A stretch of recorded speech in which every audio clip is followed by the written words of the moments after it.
Buongiorno e ben ritrovati a un nuovo appuntamento con l'informazione di Telefriuli. Il Comune di Udine ha firmato un protocollo d'intesa con l'Associazione Vittime della Strada per aumentare la sicurezza stradale e contemporaneamente offrire una possibilità di redenzione a chi deve scontare una pena. Per 3 anni 10 persone potranno scontare il loro debito con la giustizia facendo gli assistenti pedonali e aiutando le persone ad attraversare la strada. 10 nuovi assistenti pedonali in collaborazione con i sempre meno nonni vigile. Il Comune ha firmato un protocollo d'intesa per la nascita di questa nuova figura che si occuperà di verificare la sicurezza degli attraversamenti pedonali, in particolare vicino alle scuole e negli orari di uscita dei bambini. Con però un duplice scopo, perché c'è anche la volontà di offrire una seconda possibilità a chi deve scontare una pena per reati minori. I 10 selezionati, infatti, in collaborazione con l'Associazione Vittime della Strada, potranno scontare in questo modo il loro debito con la giustizia. È importante dare un servizio alla città e soprattutto dare la possibilità a chi deve scontare una pena di poterlo fare in questo modo molto utile, quindi sorvegliare gli attraversamenti pedonali, soprattutto quando questi attraversamenti sono fatti dai bambini che vanno a scuola. Noi abbiamo tanti luoghi sensibili in città e quindi queste persone si metteranno a disposizione, sono 10, per tutelare in pratica i pedoni che attraversano questi tratti di strada. Al via questa mattina gli esami di maturità per circa 9.000 studenti in Friuli Venezia Giulia. Si comincia con la prova di italiano, fra gli argomenti Pascoli, Verdi e un significativo riferimento a Liliana Segre. La carica dei 9.000, tanti sono gli studenti del Friuli Venezia Giulia che questa mattina si sono immedesimati con la prima prova scritta dell'esame di maturità. Poco prima delle 8:30 sono stati aperti i plichi telematici del MIUR con le tracce ufficiali del tema di italiano. Giovanni Pascoli e Giovanni Verga l'analisi del testo, il tema degli ultimi con Liliana Segre, la musicofilia con un brano di Oliver Sacks e il cambiamento climatico con Giorgio Parisi al testo argomentativo di tipologia B, al tema di attualità di tipologia C, i rischi della rete e le conseguenze della pandemia. L'esame di quest'anno rappresenta il ritorno alla normalità, sempre però con un occhio di riguardo nei confronti del Covid-19. I positivi al virus, è bene ricordarlo, non possono accedere nei locali scolastici. Esami vietati anche a chi presenta qualche linea di febbre, raffreddore o tosse. In Friuli Venezia Giulia si sono insediate 247 commissioni in 136 sedi d'esame. Altissima la percentuale degli allievi ammessi a sostenere la prova, quasi il 97%. Per i maturandi domani sarà la volta della seconda prova scritta, che avrà per oggetto le materie di indirizzo. Lunedì invece cominceranno gli orali. Siamo alla politica, non si prevedono ricadute in Friuli Venezia Giulia della scissione nel Movimento 5 Stelle. Gli eletti al Parlamento e in Consiglio regionale restano fedeli al movimento. Un terremoto che non intacca l'assetto regionale del Movimento 5 Stelle. L'addio ieri sera di Luigi Di Maio, che con circa 70 parlamentari pentastellati ha fondato Insieme per il Futuro, per gli screzi con l'attuale capopolitico Giuseppe Conte, non avranno ricadute ai piani alti dei pentastellati del Friuli Venezia Giulia.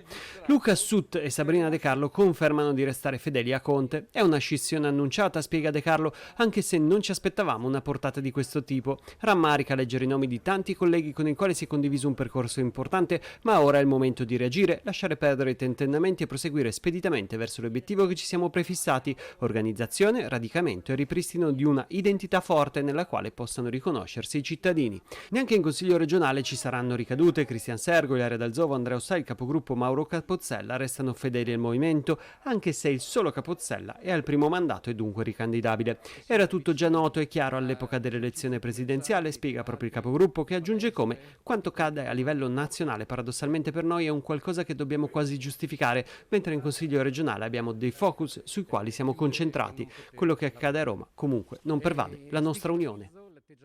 Il bando welfare della Fondazione Friuli è un moltiplicatore di risorse. Il report realizzato dall'Istituto Internazionale Maritime analizza gli effetti nella comunità friulana di 5 anni di sostegni a progetti sociali di assistenza. Presidente, quali sono i risultati di questo bando dopo 5 anni?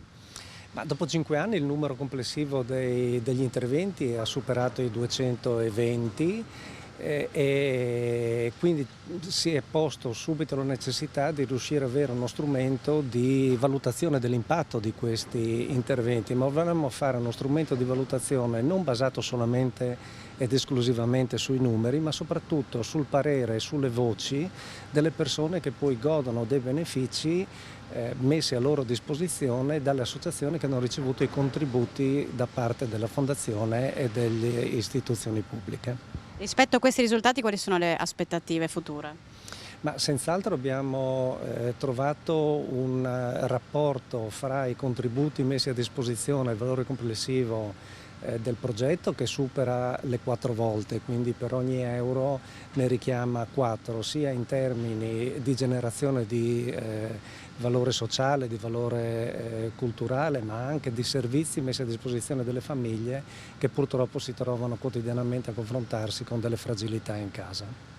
Temporali sparsi ieri sera e durante la notte in varie zone del Friuli, ma tali da non allontanare i problemi creati dalla siccità, che continua a tenere a secco fiumi e falde acquifere. Il temporale più forte si è abbattuto sulla bassa friulana. Intorno a mezzanotte c'è stata una breve ma intensa grandinata nella zona di Strassoldo. A Cassionzistrata il temporale è stato preceduto da forti raffiche di vento che hanno causato la caduta di un albero e di alcuni pali.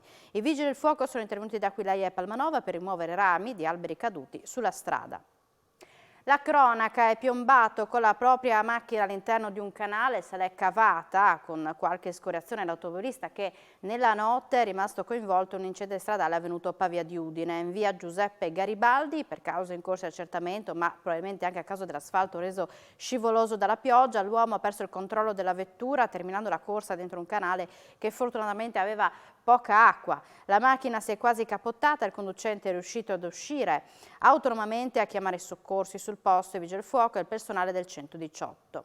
Infortunio sul lavoro alla Marmi Vreg di Cervignano del Friuli. Un apprendista di 24 anni di Troviscosa si è infortunato mentre con una smerigliatrice stava eseguendo alcuni interventi di rifinitura. Il giovane operaio è rimasto ferito a entrambe le mani ed è stato portato all'ospedale di Palmanova. La prognosi è di 30 giorni. Sul posto sono intervenuti i carabinieri della stazione di Aiello. I carabinieri del radiomobile di Udine hanno rintracciato in via Sabbadini, nel capoluogo friulano, un uomo di 29 anni della Costa d'Avorio che, nonostante fosse agli arresti domiciliari, stava vagando in città senza alcuna autorizzazione. Dopo essere stato controllato è stato riaccompagnato al domicilio dove deve scontare la pena. È stato denunciato per evasione. Ed ora i dati della pandemia aggiunti poco fa in redazione: sono 1217 nuovi casi di Covid-19 nella nostra regione, sono emersi da quasi 6.000 tamponi tra molecolari e antigenici. 7 le persone invece ricoverate in terapia intensiva, con 118 pazienti negli altri reparti. Nelle ultime 24 ore si è contata una vittima residente in provincia di Pordenone. Una condanna a 7 anni e 8 mesi di reclusione è stata chiesta ieri pomeriggio in tribunale a Pordenone dal procuratore della Repubblica Raffaele Tito per Dimitre Traikov, l'imprenditore rumeno che la sera del 30 gennaio sull'autostrada travolse la Panda, sulla quale viaggiavano 2 cugine venete, uccidendole. Si è presentato in aula per chiedere perdono ai familiari delle vittime quando l'hanno visto la nonna e la mamma di Jessica Fragasso, la ragazza morta insieme alla cugina Sara Rizzotto nell'incidente stradale avvenuto a fine gennaio in A28, sono scoppiate in lacrime. Lui è Dimitre Traikov, l'imprenditore bulgaro accusato di omicidio stradale plurimo agli arresti domiciliari a Pordenone dal 30 gennaio. In aula, con parole non chiarissime, ha chiesto scusa. A mio parere sono le classiche scuse strumentali che, rispetto a casi analoghi, anziché essere intervenute in precedenza, si è aspettato proprio, come ha detto il pubblico ministero, di arrivare sull'orlo del baratro quando ci si è resi conto, insomma, che le imputazioni erano gravi e che questo in un certo qual modo poi avrebbe comportato quella che noi auspichiamo una pena severa ma giusta. Per lui il procuratore Raffaele Tito, di fronte al GUP Monica Biasutti, ha proposto una pena di 7 anni e 8 mesi di reclusione. E intanto gli avvocati di parte civile hanno chiesto per i loro assistiti un maxi risarcimento che sfiora il 1,5 milioni di euro. I miei assistiti dal canto loro mi hanno sempre detto che più che il risarcimento che comunque abbiamo chiesto vogliono giustizia, poi non faranno questioni sul quantum di provvisionale che darà il giudice, a loro interessa che insomma venga fatta giustizia per questo fatto, perché io ho ripetuto dentro l'aula che i genitori di Jessica hanno perso una e sicuramente la più importante ragione di vita, perché hanno perso la figlia che all'epoca dei fatti aveva 20 anni con loro convivente. La sentenza sarà pronunciata il 28 giugno. Delitto di Codroipo, sarà effettuata domani l'autopsia sul corpo di Elisabetta Molaro, uccisa una settimana fa dal marito con decine di coltellate. Sarà effettuata giovedì l'autopsia su Elisabetta Molaro, la donna di 40 anni uccisa nel sonno una settimana fa con decine di coltellate dal marito reconfesso, il 44enne Paolo Castellani, nella sua casa a Codroipo. Lo si è appreso dal procuratore di Udine Massimo Lia. Il GIP Maria Rosa Persico, ha spiegato il capo della procura udinese, ha nominato la nonna delle 2 figlie della coppia e madre della vittima curatrice speciale delle minori. Ciò consente di procedere con l'esame autoptico. A eseguirlo sarà il dottor Lorenzo Desinan, che ha già effettuato l'ispezione cadaverica sul corpo di Elisabetta subito dopo la scoperta del delitto. All'autopsia assisterà anche il medico legale Nicola Livolsi, individuato dall'avvocato Carlotta Roiatti, rappresentante della nonna delle 2 bambine, costituitasi parte offesa. Sale l'attesa per il concerto dei Maneskin, in programma domani a Legnano Sabbiadoro. I cancelli apriranno alle 16:30, ma in tantissimi in questi giorni rimangono appostati davanti allo stadio Tegel con la speranza di vedere da vicino i loro idoli. Ieri sera per un gruppo di giovani c'è stato un incontro ravvicinato.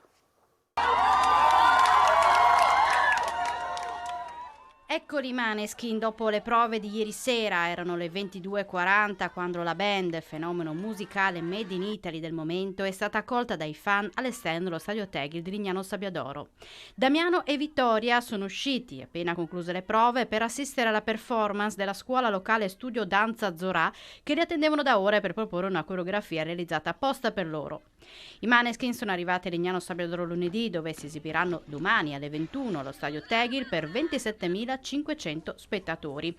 Una popolarità mondiale della band romana partita dal trionfo sul palco dell'Eurovision. A Lignano i Maneskin partiranno con la data zero del loro live al Circo Massimo. Sale l'attesa per il grande evento. I cancelli domani apriranno alle 16:30, ma in tantissimi rimangono appostati davanti allo stadio per ascoltare le prove, con la speranza di vedere da vicino i loro idoli che in questi giorni alloggiano in un albergo di Lignano Pineta. Lo sport, restano un centinaio di posti liberi alla Pala Gesteco per la sfida finale tra le Eagles di Cividale e Vigevano. In palio la promozione in A2, nel servizio la programmazione speciale di Telefriuli per seguire la gara. Alla fine, questa notte, solo una tra Web e Vigevano potrà festeggiare la promozione in A2, all'altra resterà solo il rammarico di non aver chiuso la serie quando ne aveva l'opportunità. Ma dalla parte delle Eagles ci sono 2.500 tifosi che hanno già acquistato il biglietto, alzando sempre di più l'asticella oltre il già superato record verso la fatidica quota 2.668, che significa tutto esaurito. Una richiesta, quasi una preghiera, che il presidente Davide Michele ci aveva fatto dopo la rocambolesca ed epica gara vinta a Vigevano domenica, che aveva riportato in parità la serie e fatto arrivare le 2 squadre allo scontro finale di questa sera. E Telefriuli seguirà con grande attenzione la partita che vale una stagione per i cividalesi, con uno screenshot speciale dedicato all'attesa a partire dalle 19:30 e fino alla palla 2, e poi la trasmissione integrale a partire dalle 22. Siamo in chiusura, subito dopo la pubblicità, appuntamento con A Voi la Linea. Grazie per l'attenzione e buona giornata.